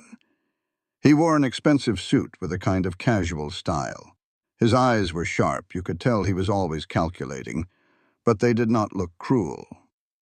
He smiled at her. It was a kind smile, a well-practiced smile. It was the smile of a man who had learned a long, long time ago that kindness was the best mask you could wear to hide your need for control. Miss Brennan, he said. What an unexpected pleasure. Garrett mentioned you'd decided to side with Colton Rivers, but here you are. Please come on in. You look like you're about to freeze solid. Sarah allowed him to guide her into a grand entryway filled with marble and warmth. A fire crackled in a hearth so big a man could stand inside it. Expensive paintings hung on the walls, chosen to show off their wealth without being gaudy. The whole place had the feel of money that was so old it did not have to make a fuss. A woman came into view at the top of the wide staircase. It was Cordelia Kane. She came down the stairs with the practiced elegance of a woman who was used to being looked at. Her dress was the newest thing from New York, or maybe even Paris. Her face held a beauty like flowers kept fresh long after their time. Another one of Silas's little projects. You sure do have a habit of collecting them. My dear Miss Brennan is not a project. She is the intended of an old friend who seems to have had a change of heart. Miss Brennan, this is my wife, Cordelia. Cordelia's gaze swept over Sarah, sizing her up the way a woman does after years of finding other women lacking. Well, she's awfully young, and looks like she's been through the ringer. What in the world happened to your face, child? Colton Rivers. The lies slipped from Sarah's lips, easy as breathing because it was built on a piece of truth. Colton had not laid a hand on her, but he stood for everything she was supposed to be afraid of. A stranger, a man who held her fate in his hands, someone who could ruin her with a single word or a closed fist. The tremor of fear in her voice was genuine. She was just pointing it at the wrong man. He appeared to be a decent sort in his letters, but when I finally got there and saw the way he lived, saw the pure anger in him, I knew I had made a powerful mistake. I tried to get away, but he would not allow it. He claimed I was his property now, saying he paid for my trip and I was in his debt. It was a flawless story, mostly because Sarah hardly had to act at all. She was just telling the honest truth about Garrett Vaughn, letting Silas Kane think she meant Colton Rivers. Silas's face grew grim, not with shock, but with a look that was closer to satisfaction. That sure sounds like Joseph Rivers' boy. The father was a mean and crooked man. The son came by both traits honestly. My dear Miss Brennan, you did the right thing to run. Please, have a seat. We will have some tea, and then we can figure out what to do about this Colton Rivers fellow. Sarah let him guide her into a parlor filled with furniture so fancy you were scared to sit on it and expensive drapes. She sat on the very edge of a chair, her hands clasped in her lap, playing the part of a woman who was just barely keeping it all together. Cordelia poured tea from a set that likely cost more than Sarah's father earned in a whole year. "How did you manage to get away?" Silas asked. His voice was soft and full of concern, but Sarah could hear the cold figuring going on underneath. He was picking at her story, searching for any holes. I waited for him to ride into town. Then I grabbed a horse and rode like the devil was on my tail. I have been hiding out for 2 days trying to figure out my next move. I recalled Garrett Vaughn saying your name. He said you were a man of importance, someone who could stand up to Colton Rivers. I'm so sorry to bother you. I just do not have any other place to turn. You are no bother at all. You are a person who has been wronged by a violent man. And Miss Brennan, I need you to understand that you are safe in this house. Colton Rivers will not lay a hand on you again. The words were just what a person would want to hear.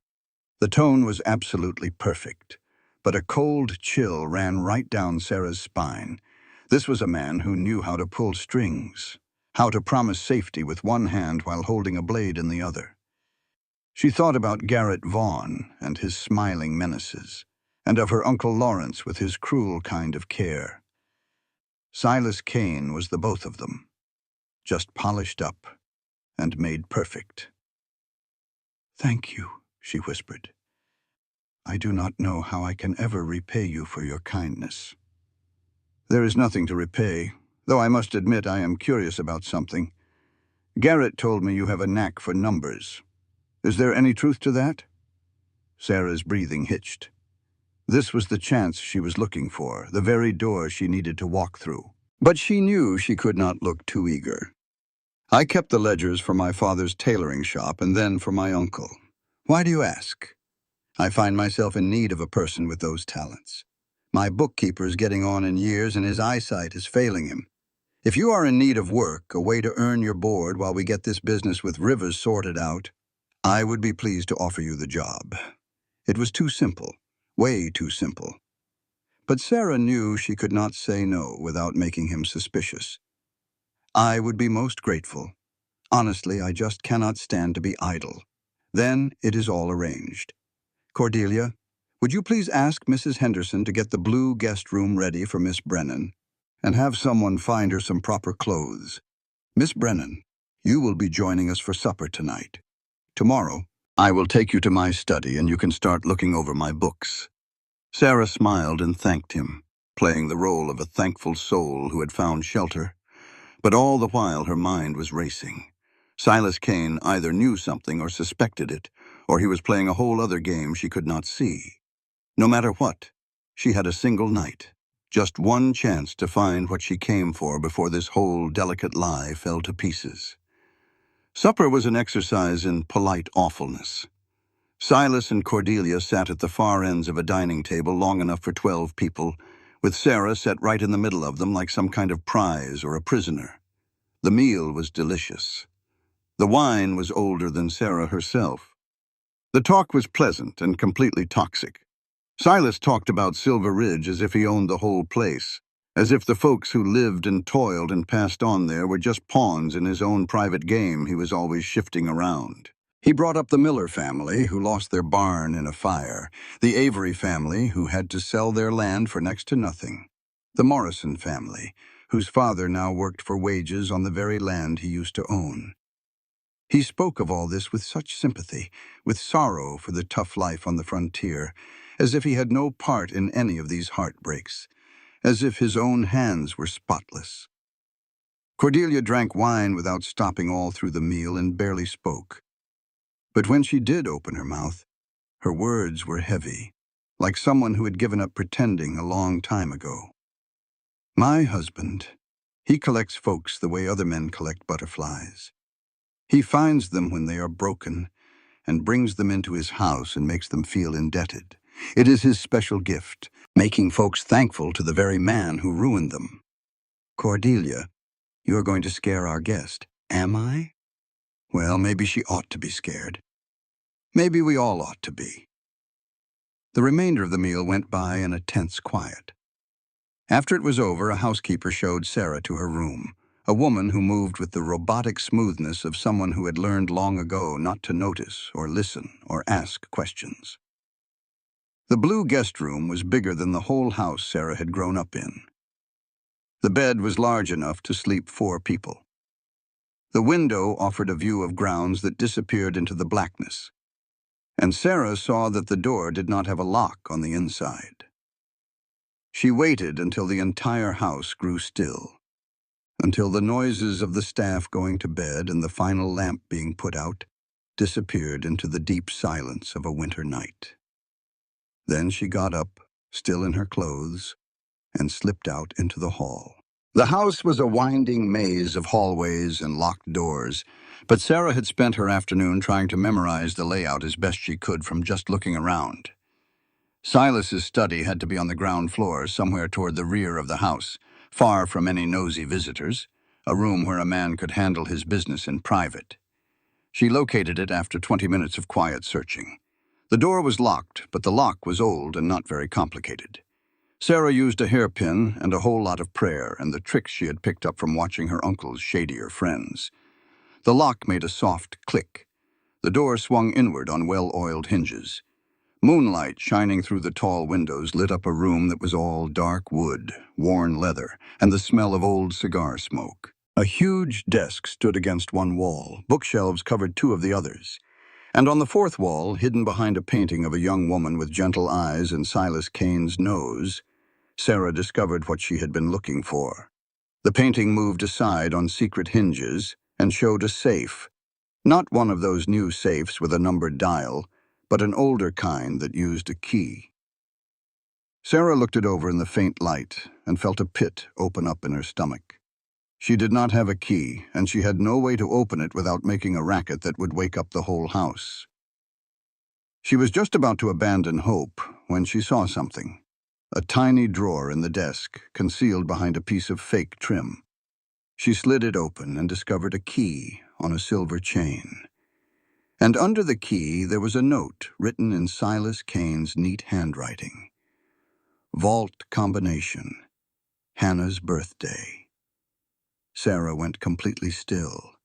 Hannah, Colton's wife. The woman who had perished 4 years ago in a barn fire. Why on earth would Silas Kane use her birthday for his safe combination? How could he possibly know it? There was no time to figure it out. Sarah used the key. The safe swung open with a gentle click that sounded like a clap of thunder in the quiet house. Inside were piles of papers, legal deeds, bank statements, and way in the back, a leather-covered ledger with gold on the edges of the pages. Sarah took it out and flipped it open to the first page. Row after row of dealings written down in Silas's perfect script. Dates, names, dollar amounts, and beside every entry, a short note on the method, payoffs, threats, and deeds with forged signatures. All of it laid out with the orderly mind of a man who was certain his records would never be seen by unfriendly eyes. This was it. This was the proof that Colton needed. Sarah hid the ledger in the front of her dress and was just reaching out to shut the safe when she noticed something else. A second hidden compartment in the back, set deeper inside. She reached in and her fingers touched something she did not expect. A photograph. She took it out and held it up to the moonlight.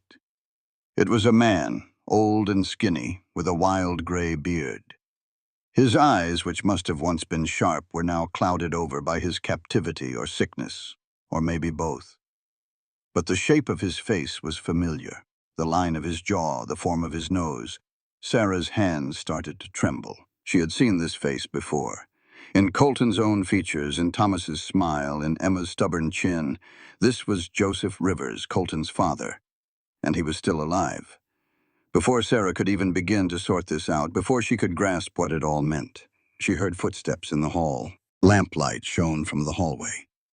His face was calm, almost like he was entertained. "I had a feeling you would come here. Silas said you would not. He said you were just some scared girl looking for a safe place to hide. But I know you better than that, do I not, Sarah?" Sarah started backing away, her eyes darting to the window. Her mind scrambled for a way out. The door was blocked. The window was 3 stories from the ground. There was no escape that did not mean getting past Garrett. "The ledger," Garrett said. "You have it. I can see its outline under your dress. Hand it over, and maybe Silas will take pity on you. Maybe he will just toss you out into the winter night instead of giving her what he gave the last woman who dared to cross him." "And what did he do to her?" Garrett grinned. It was the very same grin he'd given Sarah on the train right before offering her coffee that was meant to harm her. It was the smile of a man who took pleasure in the suffering of others. He burned her alive, locked her inside their barn and lit the whole thing up like a torch, made it seem like a terrible accident. The entire town cried for poor Hannah Rivers, with no idea her own father was the one who killed her. The words struck Sarah harder than any fist could have. Hannah, who was Silas's own daughter. He had murdered his own flesh and blood. "You are lying." "Am I?" "Go on and ask Silas. Or even better, ask that little girl who cannot speak. Lily was right there. She witnessed the whole thing. She saw her own grandfather watch her mother burn to death and not lift a finger to help." Before Sarah could even form a reply, before she could wrap her mind around this fresh horror, more boots echoed in the hall. Silas Kane stepped out from behind Garrett. The look on his face was no longer kind or careful. It was just cold, calculating, and bone-deep tired. "I truly had hoped you were what you appeared to be. A real victim. Someone I could offer some genuine help to. But that is not the case. You are in league with him, with the man who murdered my daughter. The man who stole Hannah from me and got her killed with his pride and his poverty." "You killed her," Sarah said, the words sounding braver than she felt. "Garrett just told me you locked her in that barn and set it on fire." Garrett does enjoy a bit of theatrics. The truth is much simpler and much sadder. Hannah chose Colton Rivers instead of me, instead of wealth and a safe life and everything I could have provided for her. She chose back-breaking work and being poor with a man too stubborn to take a helping hand. I tried to talk sense into her, to get her to leave him. She would not listen. So, yes, I made some arrangements. I figured if the barn burned down, if Colton lost every last thing he owned, Hannah would finally see the light. She would come back home. She would bring my grandchildren where they were meant to be. His voice hitched on that last word. I never wanted her to die. She was not even supposed to be in the barn. She should have been in the house with the children. But she saw the smoke. She ran in to save animals that were not worth one of her fingernails. And then the roof gave way before I could do anything, before I could reach her. You just let her die. I made one error in judgment, a single mistake. And I have paid the price for it each and every day since. But Colton Rivers, he made 100 mistakes. He is the one who brought her to this frozen wasteland. He had her working like a common field hand. He got her pregnant 3 times, which sapped all her strength. He built that barn with cheap, shoddy lumber. He is the one who created the circumstances that led to her death, and he will pay for it. He is going to lose everything, just like I lost everything. His land, his children, his hope, all of it. Silas took a step toward her. Garrett shifted to block the doorway even more. The ledger, Miss Brennan. You will hand it over to me, or Garrett will be forced to take it from you. And after that, we will decide what to do with a woman who breaks into my house and steals my belongings. Sarah's hand instinctively went to the ledger she had tucked against her side. Her mind raced, searching for a way out, but every path she saw ended badly. The window was still 3. The door was blocked shut, leaving her cornered. It was Sarah, all by herself against 2 men who had already proven they had no problem with killing. Just then, the window shattered inward, blasting the room with glass and freezing air. Colton Rivers came through that opening like a force of nature. He landed, rolled, and came up with his pistol pointed straight at Silas Kane's heart. He said, "Step away from her." Through the busted window behind him, Sarah could see a rope tied off to something up high. She could also see Doc Hensley's face in the frame, a rifle in his hands, covering the whole room. Silas didn't move a muscle. He didn't even blink. "You're too late, Rivers. She is a thief, and I have people who saw it. Garrett watched her break into my safe. You can go ahead and shoot me, but killing me will not save her. It will not save you or those children. Those children are your own grandkids, Hannah's babies. And you have spent 4 years trying to rip them away from the only parent they have left. What kind of monster does that make you?" "It makes me a man who knows you murdered my daughter." "I did not kill Hannah. You did. You were the one who set that fire. We both know that is the truth. Prove it." The word just hung there in the quiet, like a dare. Sarah knew this was what everything had been leading to. It was not about the ledger or the proof of his crooked dealings. It was about this, the real story of Hannah's death. It was the wound that had festered between these 2 men. "Lily saw you," Sarah said. Both men snapped their heads around to stare at her. "The youngest girl. She was hiding in the barn that day. She saw you just watching. She drew a picture of it all.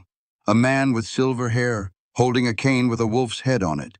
That is you, is it not? That is your cane right there, in the corner of this very room." Silas's face went completely still and turned white as a sheet. "That child does not talk.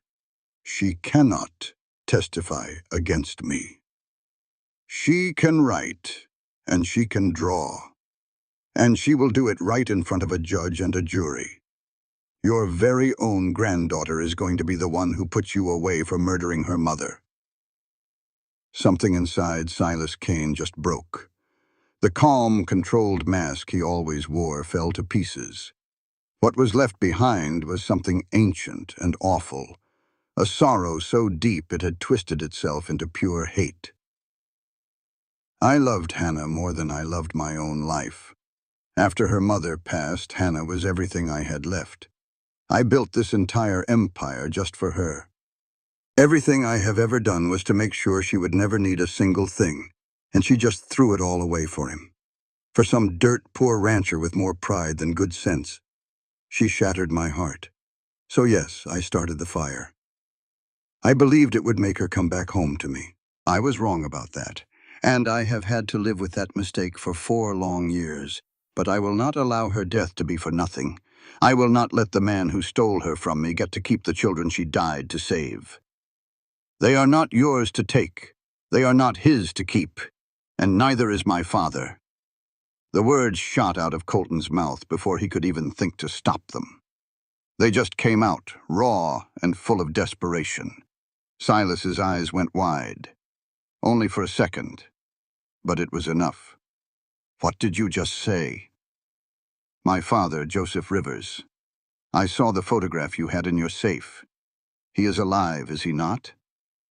You did not just ruin him and have him sent to prison. You have kept him locked away all these years. Where is he, Cain? Where are you holding my father? Silas did not say a word, but something flashed in his eyes. It might have been guilt, or maybe it was the satisfaction of having one last card to play. Sarah's voice was quiet. There was another compartment in the safe, hidden behind the ledger. That is where I saw the photograph. It was an old man looking sick, like he was in a prison. Colton's gun hand began to shake. Where is he? Colton. Doc Hensley's voice came through the window, sharp and full of warning. Easy now. Do not do something you will regret. But Colton was not listening. He took a step toward Silas, and then he took another one. The gun stayed steady. You kept him alive for all these years. While I believed he was dead and buried, while I was mourning him, you had him. Why would you do that? Silas cracked a smile. It was a horrible sight. There was nothing behind it but pure spite. Because if he was dead, he would have been a martyr, a victim. But alive and broken, driven mad from being alone, he is just a story to warn people. A reminder that when you cross Silas Cain, there are consequences that can last for decades. Where is he? There is a cellar underneath the east wing. It is locked, and I am the only one who has the key. He has been down there for 12 years, Rivers. 12 years in the pitch black. Do you have any idea what 12 years of total darkness does to a man's mind? Colton's finger tightened on the trigger. Sarah saw it happen. She saw the exact moment he decided some wrongs were beyond the law and needed an older kind of justice. Colton, no! Sarah's voice sliced through the red anger clouding his mind. If you kill him, you will never be able to forgive yourself, and your father will never see the light of day again. We need him alive. We need him to show us where Joseph is. It was the only thing that could have possibly gotten through to him. Colton's hand became steady and lowered the gun. Not by much, but it was enough. Take me to him, right now. Or what? You will shoot me? Then you will never find that cellar. It is hidden very well. You could look for years and never find it. Then I will burn this house down to the studs room by room until I do find him. Silas looked hard at Colton's face and knew he was not calling his bluff. Fine. But you need to understand something, Rivers. When you see what I have turned your father into, when you see what 12 years has done to him, you will finally understand why I kept him alive. Death would have been a kindness. I wanted him to suffer. The cellar was every bit as awful as Silas's words had made it sound. It had stone walls, an iron door, and no light at all except for what spilled down from upstairs when the door was open. And over in the corner, on a heap of rags that might have been a bed once, was a figure that hardly looked like a person. Joseph Rivers was alive in a way. His heart was still beating, and his lungs were still breathing. But the man Colton remembered as his father, the man who had been strong and full of principle, brave enough to stand against Silas Cain all those years ago, was completely gone. All that was left was a shell of a man with eyes that could not focus, skin pulled tight over his bones, and long, matted gray hair and beard. Colton fell to his knees next to the old man and took his hand. It felt cold and bony, and there was no grip in return. Papa, it is me. It is Colton. I am here now. I am going to get you out of this place. There was no answer. Just the sound of shallow breaths and those empty eyes. Doc Hensley came down the steps, took one look around, and his face turned to granite. This is torture. This is nothing less than a crime against another human being. Silas just stood in the doorway at the top of the stairs, watching them. His face was blank. Your father crossed me. This is what happens to anyone who crosses me. Sarah came down the stairs slowly. She knelt down next to Colton and the shattered man who used to be his father. She took Joseph's other hand in hers and spoke with the kind of gentle strength that comes from caring for the sick. Mr. Rivers, Joseph, can you hear what I am saying? If you can hear me, squeeze my hand. There was nothing. But then, after what felt like a lifetime, she felt the tiniest bit of pressure. It was so faint she might have imagined it, but it was definitely there. Good. That is very good. You are going to be okay now. We are taking you home, back to the light and the warmth, back to your son. Just hold on for a little while longer. Colton lifted his father into his arms. The old man weighed next to nothing. Colton carried him up those stairs like he was made of delicate glass. Doc Hensley was right behind him. Sarah came up last, with the ledger still held tight against her side. At the top of the stairs, Silas Kane was waiting for them. And standing behind him was Sheriff Morton with 6 deputies. Silas Kane, the sheriff said. His voice sounded weary, like a man who knew he had been bought and was finally ready to stop pretending. You are under arrest for the murder of Hannah Rivers, for fraud, for bribery, for kidnapping and false imprisonment, and for about 40 other crimes that I'm probably going to lose my own job for looking the other way on all these years. And on what evidence? Sarah pulled the ledger out from her dress and held it up for everyone to see. This? It is every crime you have committed in 20 years written in your own hand. It has all the dates and names and the amounts you paid to every official you bought off, including Sheriff Morton here, on multiple occasions. Morton's jaw clenched, but he gave a sharp nod. I am turning over evidence for the state. I am going to testify against you, Silas. Maybe that will get me a lighter sentence. Maybe it will not. But I am finished pretending I do not know what kind of man you are. The strength seemed to drain right out of Silas Kane's shoulders. In the dim lamplight, he suddenly looked all of his 60 years. He looked like a man who had built his whole world on a foundation of sand and was now watching the tide wash it all away. I want a lawyer. You will get one right after we put you in a cell. And Silas, that cellar where you kept Joseph Rivers, you are going to spend the rest of your days in one just like it. A federal prison, solitary confinement. It seems only fair. They started to lead him away. As he walked past Colton, who was still holding his father's unconscious body, Silas paused. She loved you. I could never figure it out. You had absolutely nothing you could give her, but she loved you anyway. If I could go back to that day, if I could save her, I would give up everything I have, everything I am. But I cannot do that. So this is all that is left. This hate, this need to make you feel the same pain that I feel. I am sorry it had to turn out like this, but I am not sorry that I tried. Colton did not say a word. There was simply nothing left to say.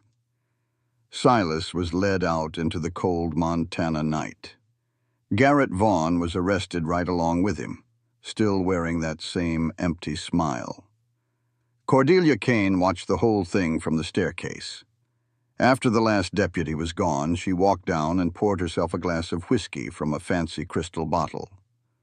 Well, I suppose that is that then. 20 years of being married to a man who loved his dead daughter more than he ever loved his living wife. I feel like I should be feeling something, maybe relief or even some sadness. But the only thing I feel is tired. She drank the whiskey in a single gulp. There is a spare room on the main floor. Put Joseph in there. I will send for a doctor to come from Helena, a real one, not some man who is in on my husband's dirty dealings. The old man has earned at least that much. Why are you helping us? Sarah had to ask. Cordelia's smile was laced with bitterness. Because I have spent 2 decades as a prized possession locked in this very house. Maybe if I help set another person free, it will make up for some of my time here.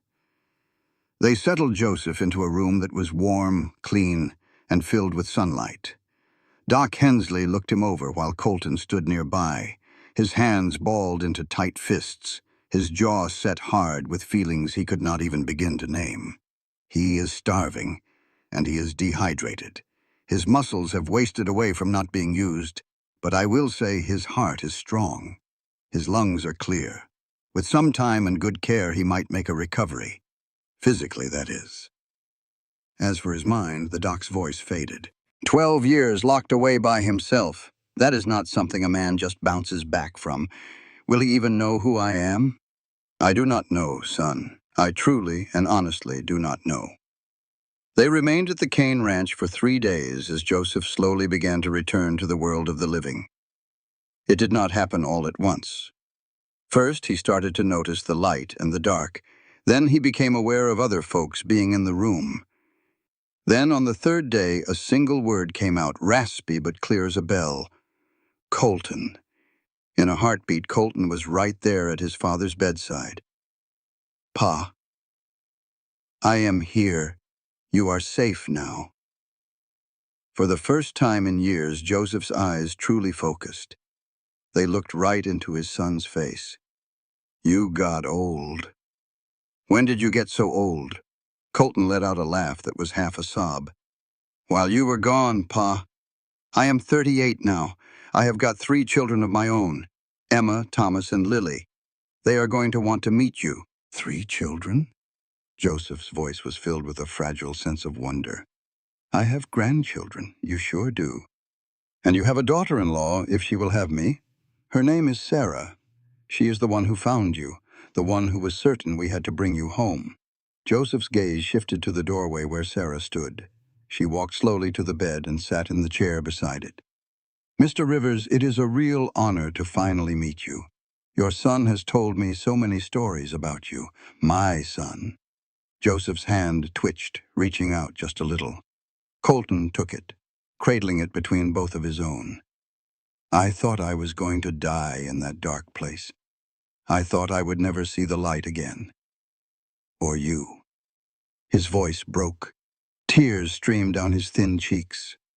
Colton leaned down, resting his forehead on his father's hand, and he wept right along with him. All the sorrow from 10 years of believing his father was dead. All the fury at Silas Kane for the pure cruelty of keeping a good man locked away in the dark. It all came pouring out in that quiet room, while Sarah stood watch and gave them the space they needed to grieve and to start to heal. The trip back to Silver Ridge took 5 days. They moved at a slow pace because Joseph was still weak, and because there was no need to hurry anymore. Porch was ready when they got there. Emma had made up a room. Thomas had gathered some of the first flowers of spring. Lily had drawn a picture of a man with a kind face, based on all the things Colton had told her. When Joseph laid eyes on them, when he saw these 3 children who carried his blood and his future, he began to cry again. But this time they were not tears of sadness. They were tears of joy. You are beautiful, he told them. Every single one of you so beautiful. Emma, who had been so full of anger for so long, who had put up walls around her heart to keep from being hurt again, finally let them fall. She ran to this grandfather she had never known and wrapped her arms around his neck.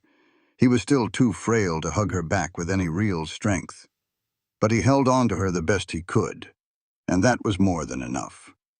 That evening, after Joseph was tucked into bed, and the children had at last been persuaded to quit asking questions and get to sleep, Colton found Emma out in the barn. She was sitting up in the hayloft, the spot she always went when she had something on her mind. Can I come up? Emma just nodded. Colton climbed the ladder and sat down beside his daughter. They both looked out at the stars through the big open loft door. I found something today, Emma said. I was up in the attic, searching for some extra blankets for Grandfather.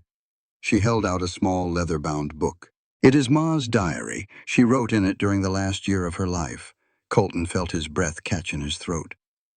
Emma, that is private. I know, but I read it. I had to. I needed to know why she stayed with you, why she chose this hard life, why she— Emma's voice cracked. Why she ran into that fire. What did it say? Emma opened the journal to a page that was marked with a bit of ribbon. She read the words out loud, her voice shaking just a little. March 14th, 1882. Silas visited again today. He offered me $10,000 to leave Colton and bring the children back to his ranch. I told him no. He does not understand. He will not ever understand. This is not about money or being comfortable or being safe. It is about love. Colton Rivers is the most stubborn, prideful, and difficult man I have ever had the pleasure of knowing. But he is also the kindest, the most genuine man I know. The way he looks at me, you would think I was something truly special, like I have a worth far beyond what I can do for him. My own father never saw me that way. He just loved the idea of me, what I could do for his name. Colton loves me for who I am deep down. That is worth more than every bit of gold Silas ever owned. Emma's tears dripped onto the worn pages. He chose you, Pa, not out of duty, but because he truly wanted to. When she charged into that fire, it was not about picking Lucy over me. She was picking all of us. She was finally being the kind of mother she always wanted to be. Fearless, putting us first, and ready to risk it all to keep her children safe. Colton gathered his daughter into his arms. I am so sorry, Emma. I am just so sorry I could not get to her. You did your best. That is what counts. And Pa, I forgive you. For not being perfect, for your mistakes, for just being a man. They stayed there on the porch as the evening sky darkened all around them. Down below, Sarah glanced up and saw the two of them, a father and daughter, mending their hearts together. A smile touched her lips before she went inside to see about Joseph. The trial lasted 3 whole months. The prosecutor for the territory put together a case that was solid as a rock and twice as heavy. Silas Kane's attorneys were sharp, but they could not talk their way around the evidence he wrote himself. They could not brush aside Lily Rivers' written testimony, delivered with such painful honesty. They had no answer for Joseph Rivers, who was living, breathing proof of the kidnapping and the years of torment. The jury only needed 2 hours. Silas Kane was declared guilty on 37 charges. The judge sentenced him to spend the rest of his life in federal prison. As the marshals led him out, he looked at Colton one last time, not with anger anymore, but with pure weariness. Tell them I am sorry. Tell my grandkids that their grandfather did love them, even if he had a real terrible way of showing it. Colton gave him a single nod. It was not forgiveness, not by a long shot, but it was an understanding. And sometimes that is the only kind of grace you have left to offer. Spring arrived in Silver Ridge the same way it always did, taking its sweet time, inching forward like it was worried winter might come roaring back and teach it a lesson. But it still came. The ice thawed, the grass turned green, the flowers pushed through the soil, and in that new warmth and light, all the broken things started to piece themselves back together. Joseph Rivers got better little by little. He would never be the same man he was before those 12 years in the dark. But he found his smile again, and his laugh, and he learned how to hold his grandchildren and tell them tales about their daddy as a little boy. He took up residence in the small cabin at the edge of Colton's land, near enough for daily visits, but with enough space to call his own. Emma discovered a sense of peace within her mother's diary. She would read it over and over, getting to know the Hannah that existed beyond her own memories. She was learning that love is a choice you make, not a debt you owe. And that being brave is not about having no fear, but about doing what is right, even when you are scared to death. Thomas's little haven for hurt animals kept on growing. Sarah pitched in to help him build a real shelter. Doc Hensley showed him the basics of tending to animals. The boy, who used to be so afraid of losing things, was learning to fight for a life instead of just mourning a loss. And Lily was talking more with every passing day.